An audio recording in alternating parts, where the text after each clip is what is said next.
Eto na, wag na kayong magpahingang apat. Pumasok na kayo dito. Thea and Kakay, Thea and Kakay. Glyza and Joshua. Please join us. Walang magpapahinga sa Stars on the Floor! Hindi natin alam yung pahinga. Magising kasi. Apat kaming galit na galit kanina eh. Hindi na halata eh. Natakot kami ni Lexi. Parang Sorry, guys. nangangain Sorry, kayo sorry. ng telebisyon. Well, kamusta naman? Happy ba kayo sa performances ninyo? How does it feel na maka-fulfill ng ganong ka-challenging na performance out of your league?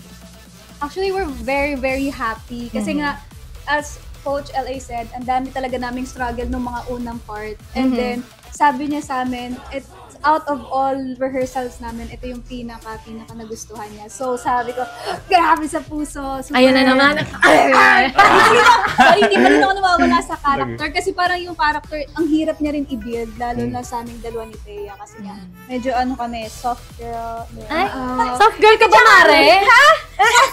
Okay. Hindi, tsaka kasi yung stance namin naturally. Alam mo yun, di ba, kapag public figure ka, parang Yeah, lagi kang kailangan. sinasabihan na, and sa daily life mo din, lagi ka nasasabihan na dapat Demure. stand straight, Yes. good posture. Kaya lang ito, ganun, ganyan. Kailangan mong bumaba. So it goes against kung ano yung nakasanayan namin.